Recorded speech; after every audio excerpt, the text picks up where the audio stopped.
Alrighty.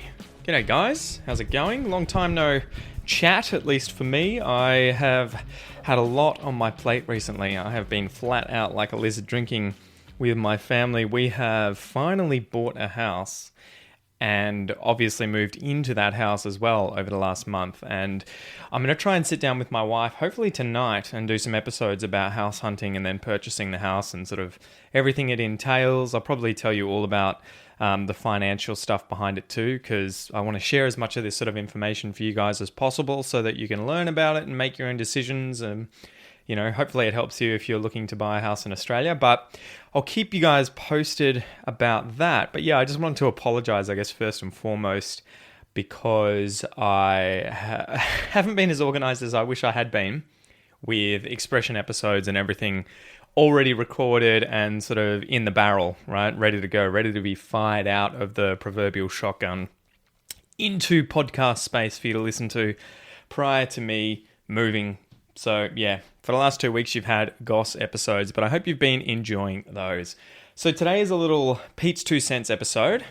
Get a drink. I'm going to open mine. Yeah, this this episode is not sponsored by any drink, but hopefully you guys get yourself a nice cold beverage. I've got myself a caffeinated beverage in front of me. And yeah, sit down and relax and chill out. Okay, well, before we get into it too, just remember, guys, that these episodes don't have transcripts. The reason being, they tend to be very long, and I try and get them up on the podcast as soon as possible. These are the only episodes out of the nearly 1,200 episodes on the podcast so far that don't have transcripts. Every other single episode has a transcript, and you can get access to them if you sign up to the premium podcast membership at aussieenglish.com.au/podcast. So let's get into the question. So this one comes from Life in Melbourne. And yeah, I haven't done any of these Q&As in the last 2 weeks, so forgive me again for that, as again, yeah, been busy moving house. It's been quite a lot of work. Okay, so the question is, how can I become more aware of local content and topics to make social connections? So this is something that I often suggest people do, obviously, is that if you want to make friends, right? You want to become with friends in a given country, in this case, obviously Australia. A big part of developing those connections is having things in common, whether that's hobbies, interests, or opinions about certain topics, knowledge of certain topics and opinions about them. Now, you're obviously specifically asking about local content, so that's kind of broad, I guess, right? It's anything about the local people or the local environment, everything like that. I think a big thing for you to do is, and I suggest all of you guys learning Australian English do this, open up ABC Australia on YouTube, ABC News Australia on YouTube, and they have a 24-hour a day, 7 days a week broadcast that you can watch. So I would suggest that you do this on a regular basis, hopefully every single day, you know, build it into your routine. If you say get up every morning and have a coffee for 10 or 15 minutes in the morning before you do anything else like me, a good exercise for you to do, not just for your listening comprehension, you know, and your English vocab and everything like that, the English language side of it, not just for that, but more importantly, so that you learn about things that are going on in Australia, in the local area, right? In the local country that you're in, that you're fascinated with, or that you want to learn more about. So if you get up every morning and, you know, put in, say, 15 minutes every single morning watching the news, not only are you going to get, you know, an hour or more than that, right? Like maybe an hour and a half of listening comprehension exercise every single week, just added on top of your already busy routine. But you're going to be learning about local issues, right? You're going to be hearing about news stories. You know, at the moment in Australia, we're suffering from a lot of floods. There'll be things in the news about certain crimes that are happening, people winning the lottery, stories about dogs, all this sort of interesting stuff that Australia is currently concerned with. pops up in the news. So that's a great place to start, right? And then obviously if you are passionate about these topics, say, you're passionate about climate change and you want to learn about the floods in Australia. Why is that happening? It's the La Nina at the moment that's causing all the rain, and that's leading to all these floods. And we've had a really shitty kind of history of building suburbs in areas that are floodplains. So these houses are very prone to getting flooded as a result. And you can learn more and more and more about this so that when you chat with Australians, perhaps you meet an Australian from one of these flood areas, you have information, knowledge that you can sort of pull on from watching the news or looking up documentaries or whatever else about those topics that you can use to strike up a conversation with the locals. Excuse me if I cough a little bit. I've had a cold recently and I'm still recovering from it. So that's a good thing, I guess, to do. Try and watch the news on a regular basis to just hear about what's going on. And then when you come across interesting stories, go down those rabbit holes, learn more about them. Anytime it's something you're passionate about and you find interesting, if it were me, it's the kind of thing that I would really dive into and try and learn more about, develop an opinion about these things. And then when you chat to people, you can have a conversation with them. Perhaps you agree with them, perhaps you disagree with them. Obviously try and be nice about it if you do disagree with them, but nonetheless, it's the first step to developing relationships and social connections. You have commonality, right? You've got things in common that you can talk about. And then beyond that, obviously, it's getting involved with your local community, right? So starting up, a hobby, going to the gym, or, doing karate lessons, or starting a musical instrument, learning how to play the guitar or something.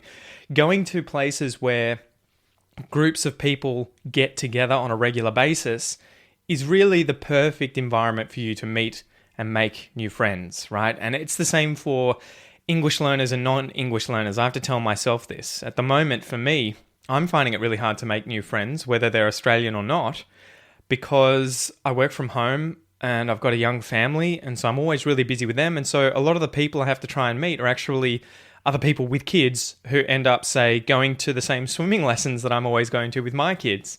So we find ourselves in that area all the time. We have things in common, like we have children together.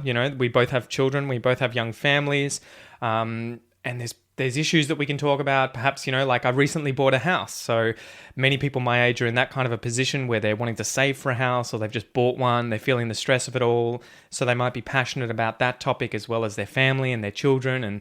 And it sort of gives you people that you're seeing on a frequent basis. And it gives you topics in common that you can use to talk about with them to hopefully then strike up a friendship. But it's not easy. I'll tell you what, there's a good example. Kel and I, this is the swimming lesson example. Kel and I we've been going to these swimming lessons for a few years now, but we met a family there that had kids probably about 3 or 4 months younger than each of our kids. So they had a daughter that was younger than my daughter by a few months and a son that was younger than my son by a few months. They were about our age, they were living nearby, and initially we struck up a conversation.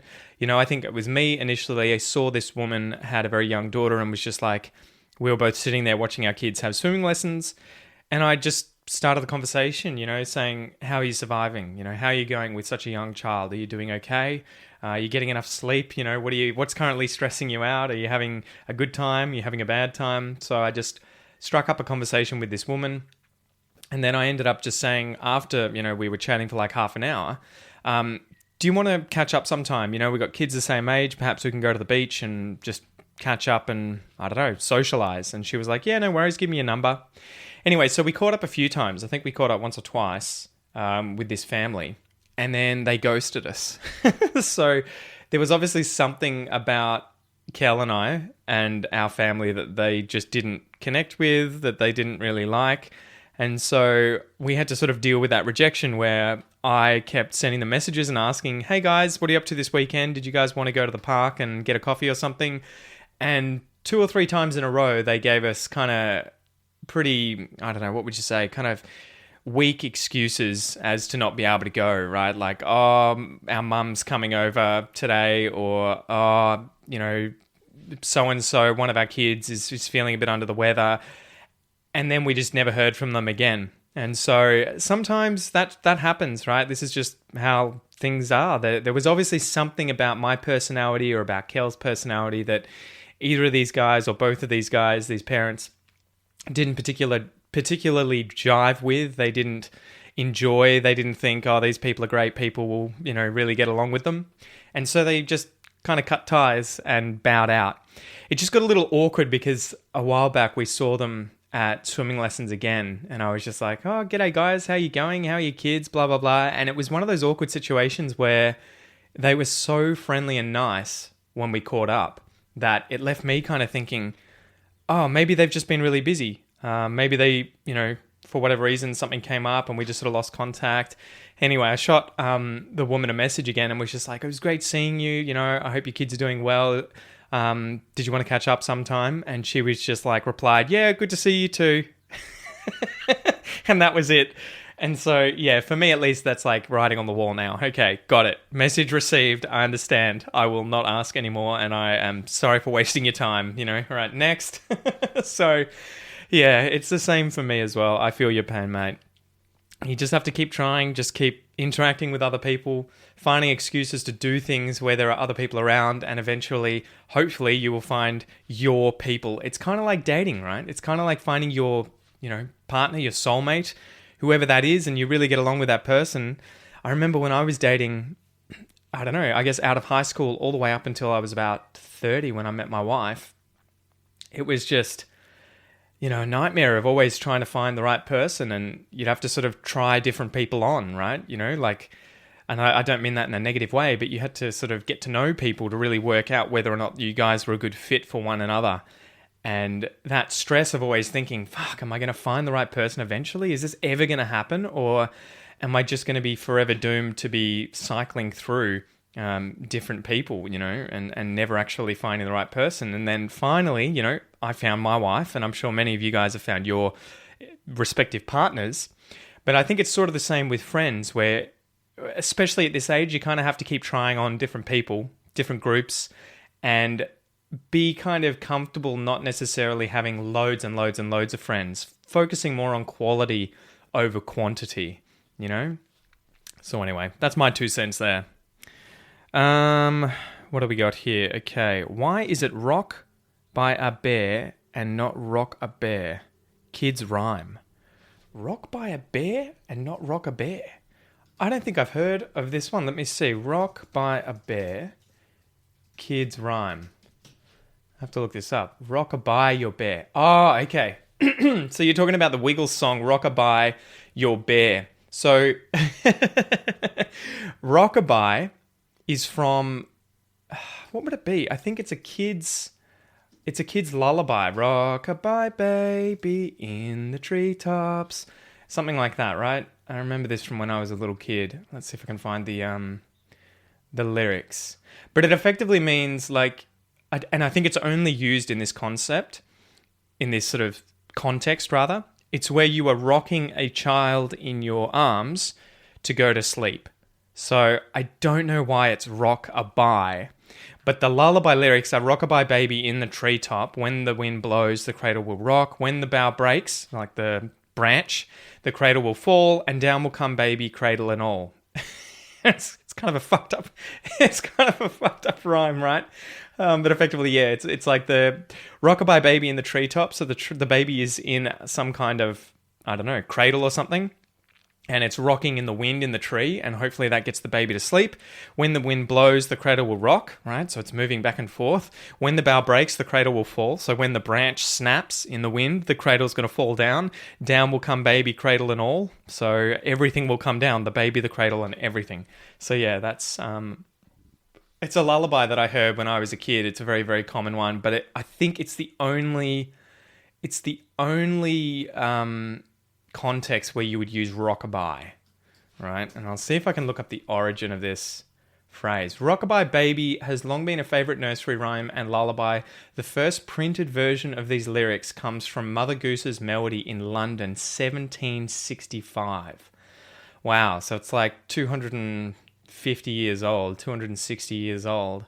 But I don't know what rockabye. Maybe it's like rock until you go away. Rockabye baby. Rockabye Baby. Yeah, I'll have to look it up, but yeah, it's only used in this context. And obviously the Wiggles, the kids group that sing songs that are Australian, have Rockabye Your Bear. So I guess they're talking about rocking your teddy bear until it goes to sleep. Rockabye Bear. Okay. What are we looking at here? Pete, what do you call the bottom floor in an apartment? Ground floor or first floor? Okay, so in Australia, I would call this the ground floor. The first floor is the next floor up. Ironically, right? But that's how we think about it in Australia. So in any kind of building that has many stories to it, the bottom floor, the one right at the bottom, is the ground floor because it's at the level of the ground, right? And the first floor is the first floor above the ground floor.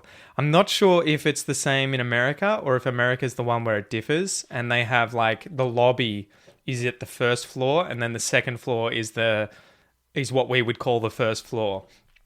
But yeah, and then we would have, I guess, below ground, which, yeah, what would you call that? I've forgotten. Having a bit of a brain fart. But there's usually some versions, and it's probably not consistent all over the place, but when you've got like a car park or something below ground, it might be like underground or below ground that you see if you get into a lift. But yeah, I would call it the bottom floor or ground floor.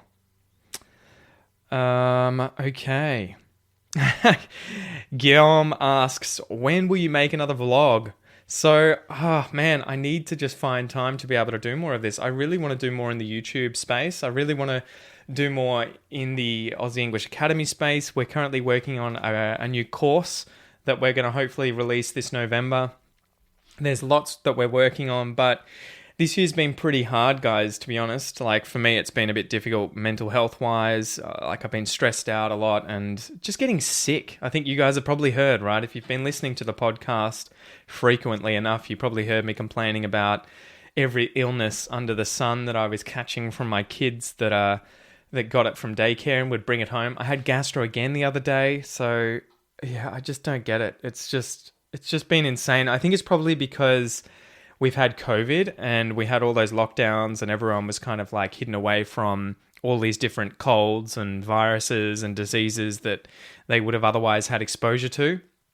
And so I think this winter's probably been particularly bad for a lot of people.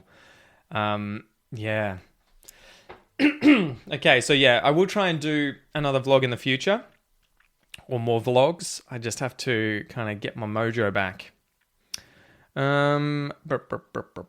What does chock-a-block mean? Good question. So this one comes from Joe. What is chock-a-block? Chock-a-block means incredibly full. So chock-a-block, full of something, it's chock-a-block. So for instance, if I went to a concert, I was going to see a band, the mosh pit might be chock-a-block full of fans, right, that are in there dancing and listening to the music. They are chock-a-block, or the place is chock-a-block. Another one might be perhaps you buy a box of chocolates, right? And you open it up and there are so many chocolates inside the box. It is chock-a-block. It's chock-a-block full of chocolates. Next question. Okay. Do you have online speaking classes? So yes, they're inside the Academy. So the Academy is my online learning platform for anyone interested in Australian English, and we have classes that you can attend every single week. They're not one-on-one classes, they're group classes, but there are usually 6 or 7 students in each class, and you can attend all of them currently. So I think that's like 5 to 6 classes every single week. If you want to learn more about that, go to aussieenglish.com.au/academy. Okay, this one comes from Carla. She asks, have you studied any career at the university? So we would say at university. If you were to say the university, it would usually be the and then the name of the university, right? Like the Melbourne University or, well, the University of Melbourne, we would call it. Have you studied? So yeah, I've done 3 degrees actually. Haven't used any of them, but I did my bachelor's degree in zoology and ecology. So animals and their interactions with the environment. And then I did a master's degree in phylogeography and landscape genetics. So effectively, again, biology.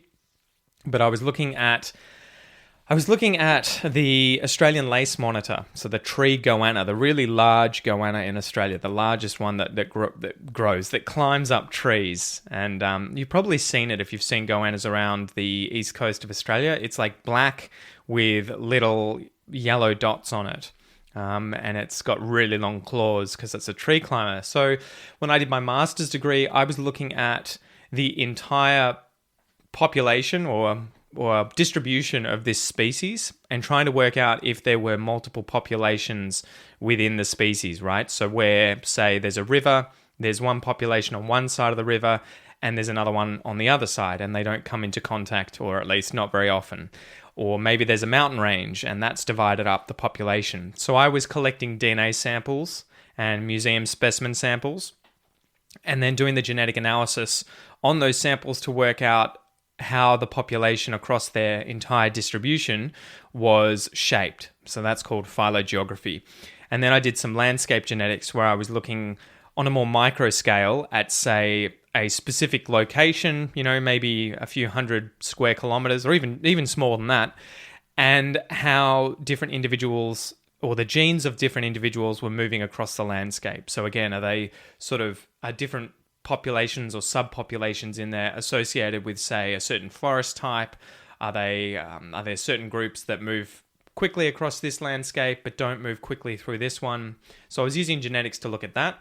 And then when I finished my master's degree, the sort of only option there was to do a PhD, right? A doctorate in genetics and evolution and phylogenetics. So I went on to do my PhD in the phylogenetics of Australian rodents. So effectively, I was looking at Australia's largest rodent group. It's called the Sodomys species group.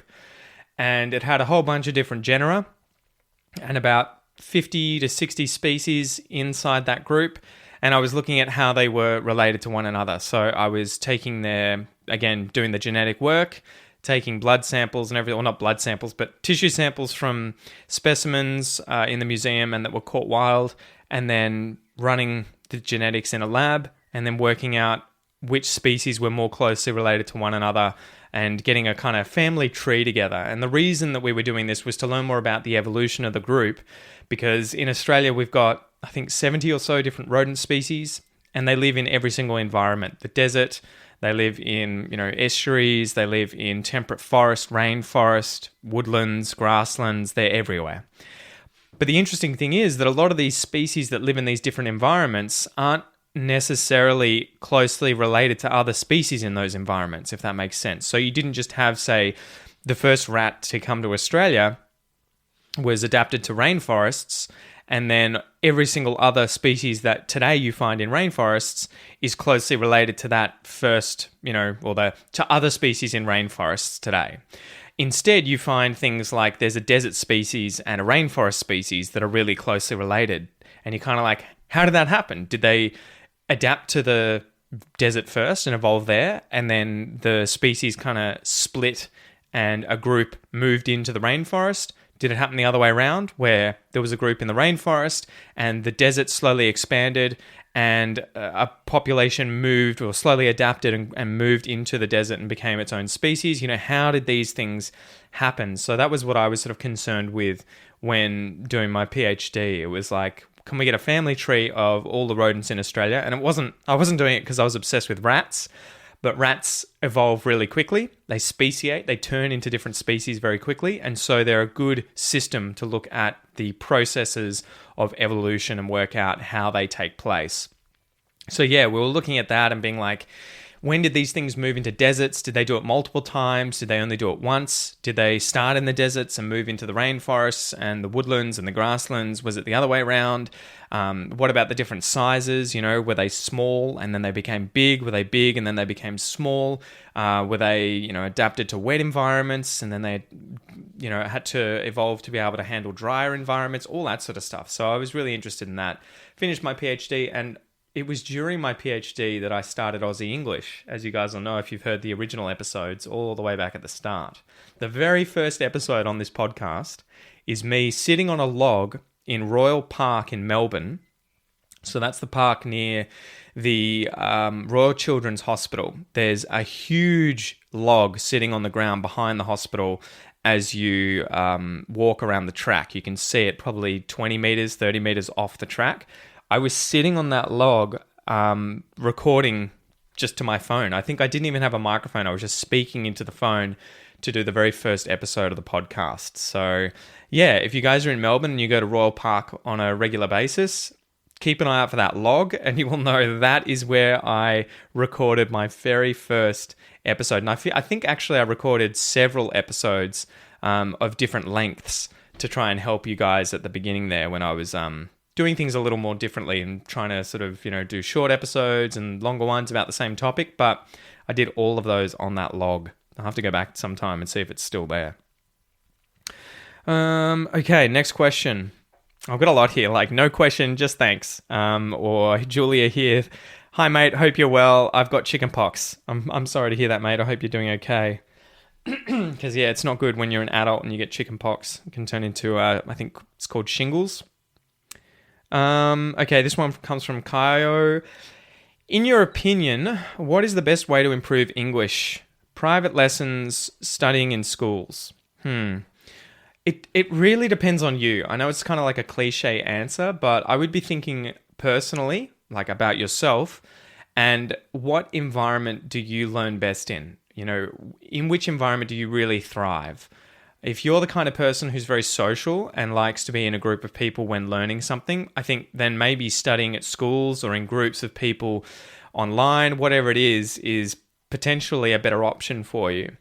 If you're someone who's a bit of an introvert and you prefer one-on-one time with a teacher, then that's probably going to be better. I think overall you should probably have one-on-one time with a teacher. You're never going to suffer, right? Your English is only going to really improve with one-on-one time, right? Like if you had someone that was living with you 24/7, one-on-one teaching you English, your English is going to progress a lot better than if you were going to school and learning in a class where you've got one teacher and say 20 students, just based on those numbers, right? If you've got one teacher that's solely focused on you, you're going to learn a lot faster than having a teacher that's focused on 20 different students. But a big part of learning any kind of skill is understanding how you learn, especially when you're an adult, because you have access to all these other things, right? The internet, and a lot of the time it's your responsibility. It's all on you to do all the learning. It's not like a kid going to school where you're kind of spoon-fed. But yeah, I think you just have to work out how do you best enjoy learning, especially learning a language, and double down on that. So if you really enjoy, say, fantasy novels and TV shows, I would be focusing a lot on that sort of stuff and not wasting my time watching or listening to or consuming content that isn't, that was sports content or that was content about history or something. If that's not what really makes you motivated or passionate or is something that you're inherently interested in. So I would usually follow the fun, right? For me in Portuguese, for example, at the moment, I finished watching the series House of the Dragon. So the sort of prequel to the Targaryens in Game of Thrones. And I'm pretty passionate about that story. I find it just inherently interesting. I want to go and read the book. But instead of reading the book in English, which I could do, I would rather learn it. I'd rather read it in Portuguese and use it as both me being able to learn more about this story and also a chance for me to be able to improve my Portuguese because I know that I'm already inherently interested in this thing that I'm going to use to study Portuguese.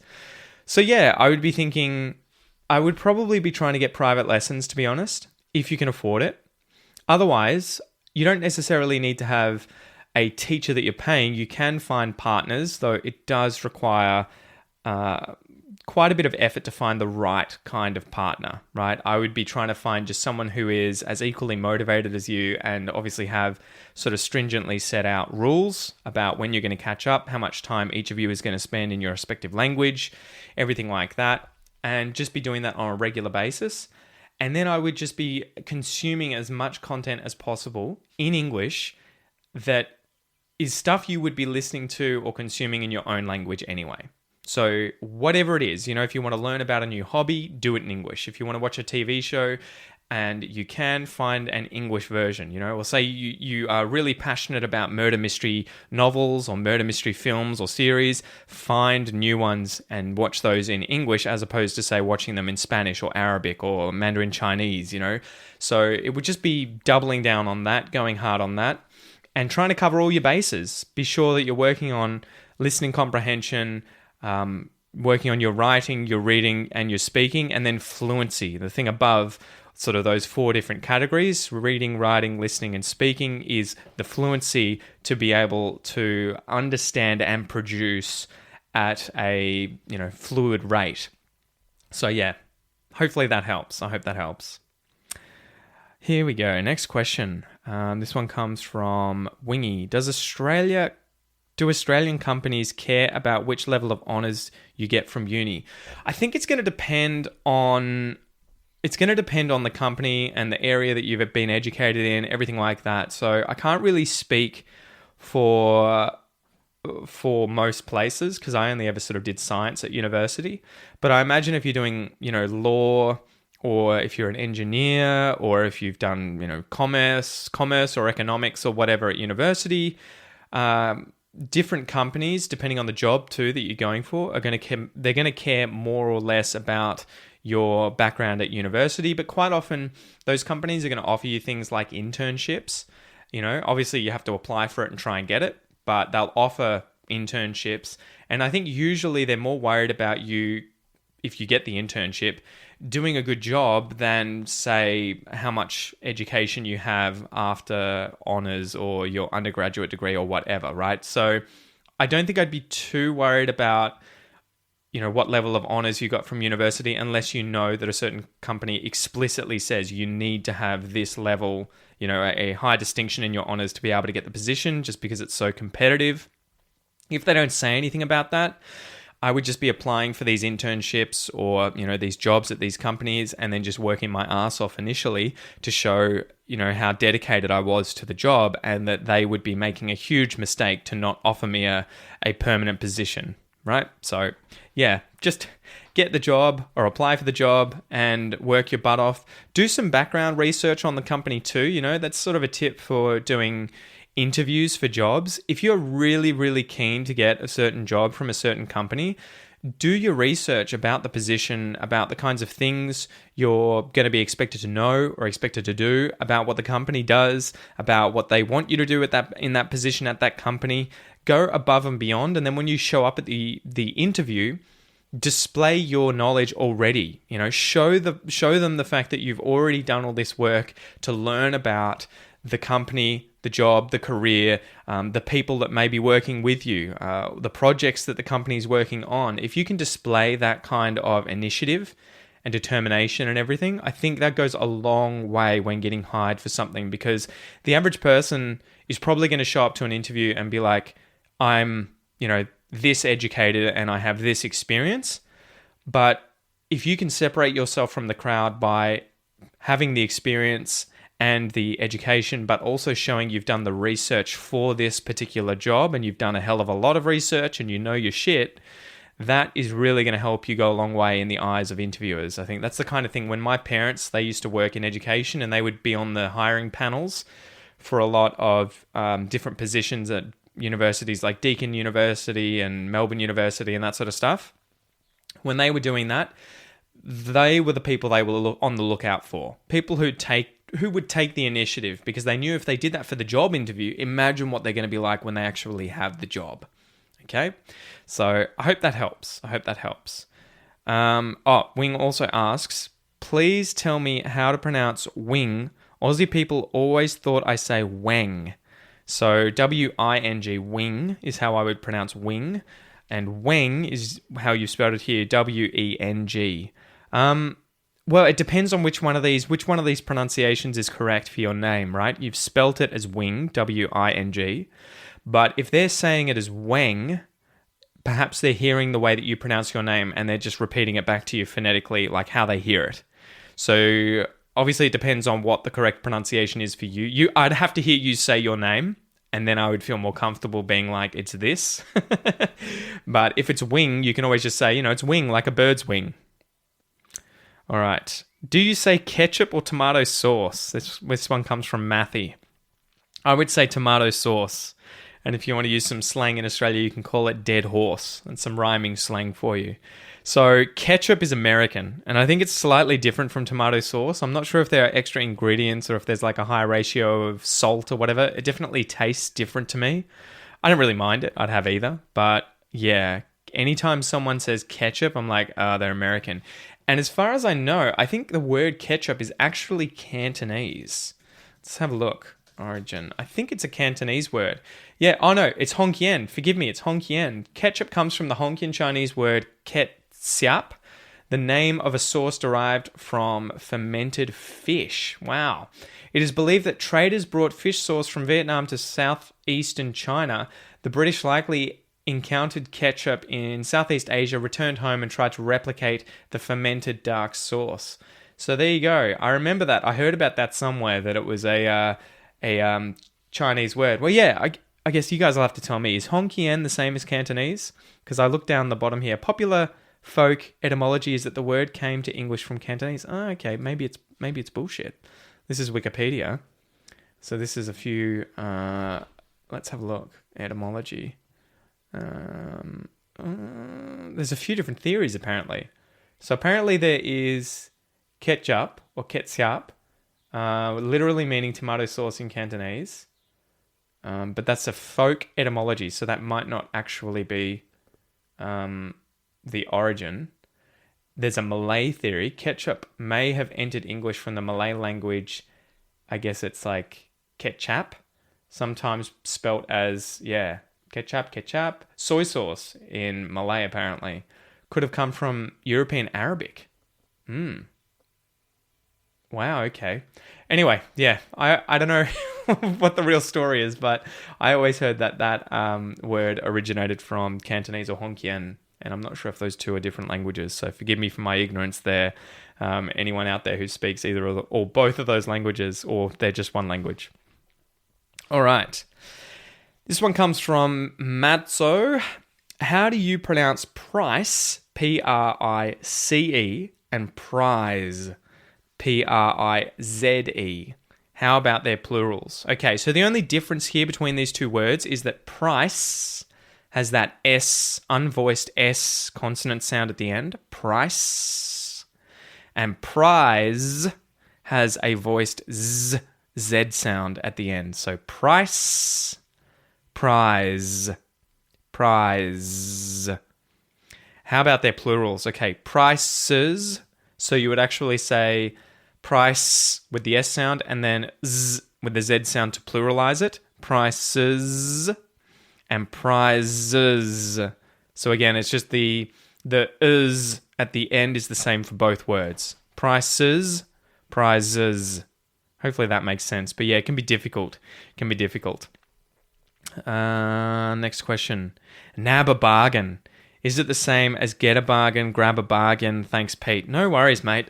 Nab a bargain. Yeah, so it would be the same as in like get yourself a bargain. You got a good bargain, you nabbed a bargain. To nab something is kind of like a slang term for grab, right? So you nab something, you grab something. So if you nab a bargain, you get a really good deal on something, right? So the price is lower than you would expect. You know, it's good value for money. You've nabbed a bargain, to nab a bargain. So you might go to a bookstore looking for a certain book. You find out it's like 50% off there that day, and you're just like, wow, I'm going to nab such a good bargain. I nabbed a great bargain when I got this book for 50% off. Next question. This one comes from, I think it's Mano. How do Australians usually pronounce the word world? So WORLD, like we live in a world. Earth is our world. So we don't pronounce the R sound here because Australian English is non-rhotic, which means we only pronounce the R sound if it's followed by a vowel sound. So because here the R sound, or the R, the letter R in the word world, is followed by an L sound, which isn't a vowel. I guess it's a semi-vowel, but it's not a true vowel, right? We don't pronounce it. Instead, it's used to show that the vowel sound is elongated. So it's world, right? Instead of world, it's world, world, world. It's a difficult word, I think, mainly because of the spelling. That's probably what confuses a lot of people. But effectively, the vowel sound is and then you have that W at the start, were, and then uld, world, world, world, world, world. So yeah, just think uld with no R, world, world. Hopefully that helps. Another good question here. Is chubby offensive? What are some synonyms?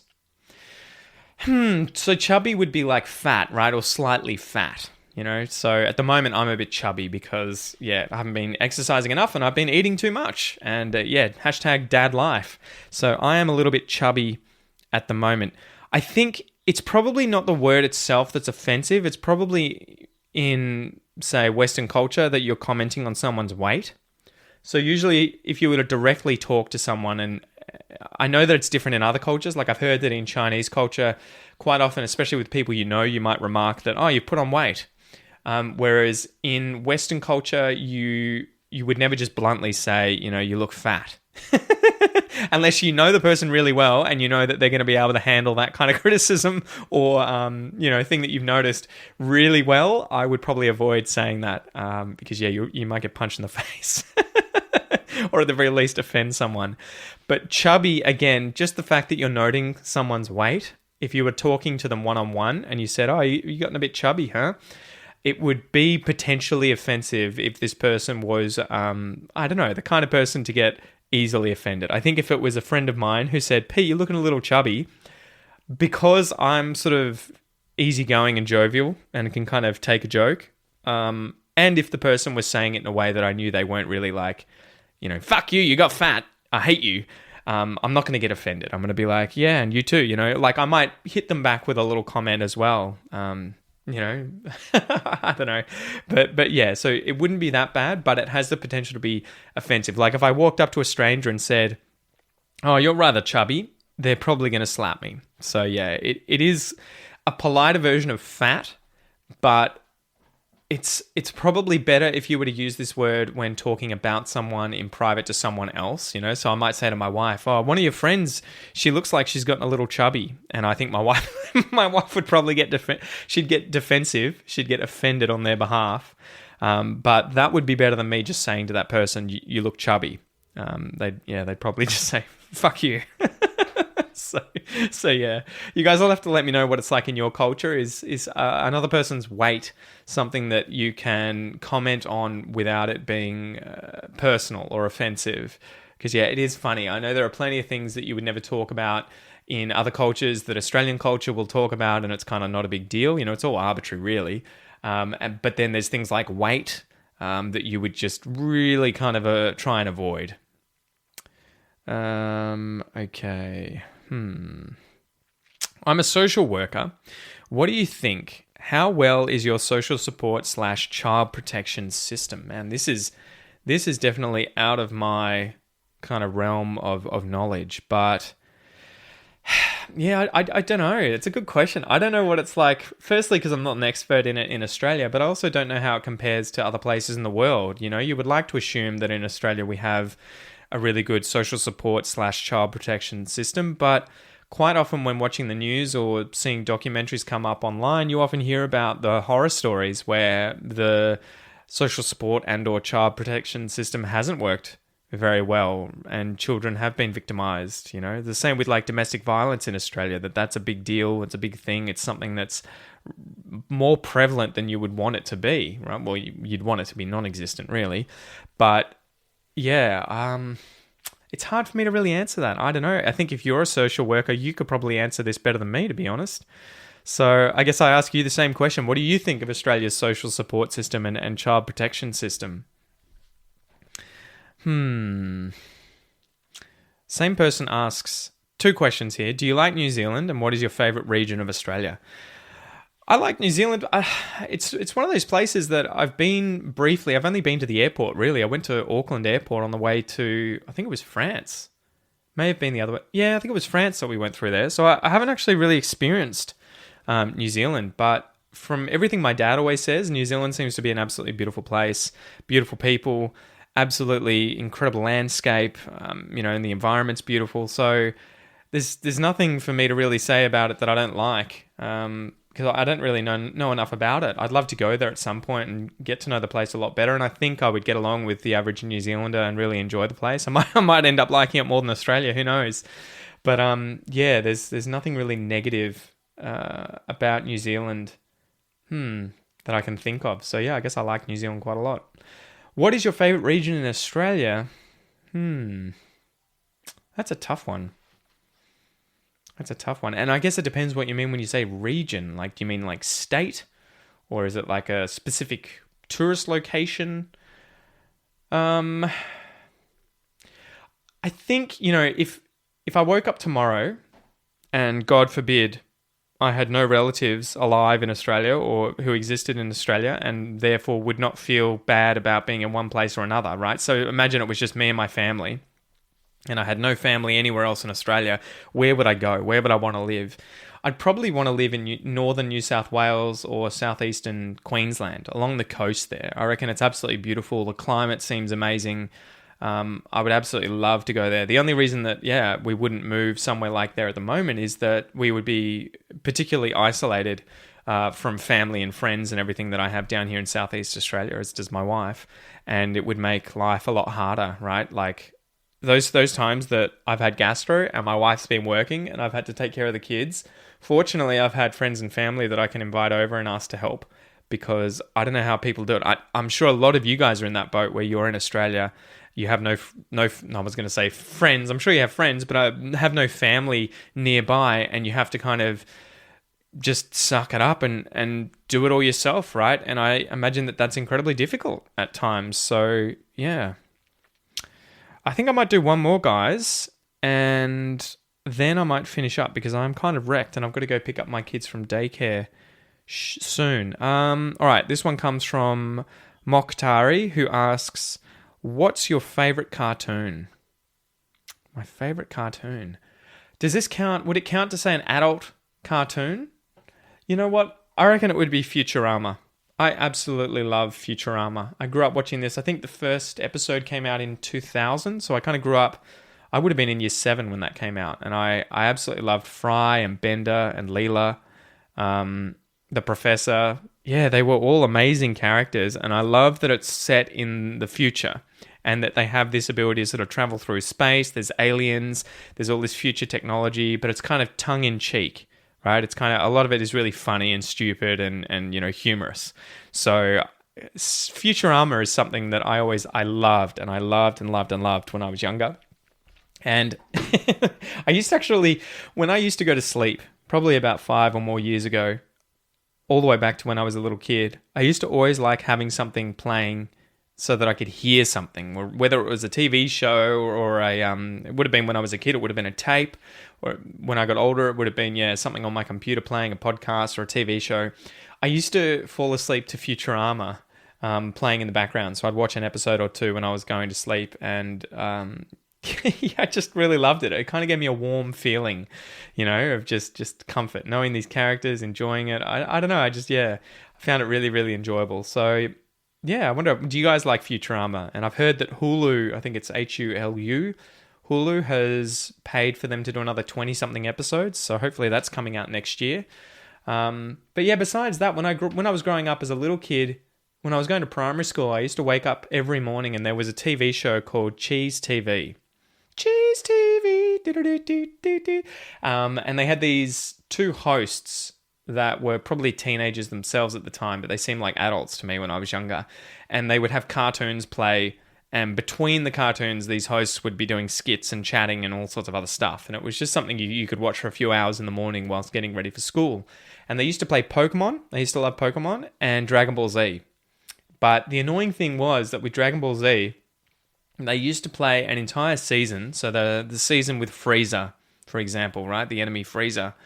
And then before the next season came out, I think after Frieza was at Cell, and then Boo was after Cell, they would always start again. So they'd play the Frieza season, and then they would start it from scratch, and then go through and then play the Cell season, and then start the entire thing from scratch and do Cell. Frieza, Cell, and then Boo, and that drove me nuts because I always wanted to sort of just go through the entire thing. But I remember they used to do that, and I don't know if there was some sort of thing about them getting the rights to it, or if they were really just trying to milk it and make sure that they could just play all of it. But I was like, why don't you just play it from the start all the way through and then just restart it again, right? You've already repeated it that many times. But yeah, I used to love Dragon Ball Z, but I tried to watch it recently and I was like, this show is so slow. Like, so little happens in any episode. You kind of like, I feel like 90% of this could be chopped up and it could be turned into, you know, a movie or something, and you could smash it out so much faster. Because yeah, a lot of these, I don't know if it's just that type of anime, there's a lot of internal dialogue all the time where people are reacting to a situation and they're constantly just there like going and thinking in their heads. You can hear them thinking through, oh my God, he's so strong. You know, I can't believe he's above 9,000 or whatever it is. More than 9,000. Vegeta talking about Goku. Anyway, I'm ranting. Thanks so much for joining me, guys. I hope you enjoyed this episode. I am Pete. This is Aussie English. It's a pleasure chatting to you, and I hope I will get more content out to you soon. So, yeah, thanks so much, guys. I appreciate your patience, and I'll chat to you soon. See ya.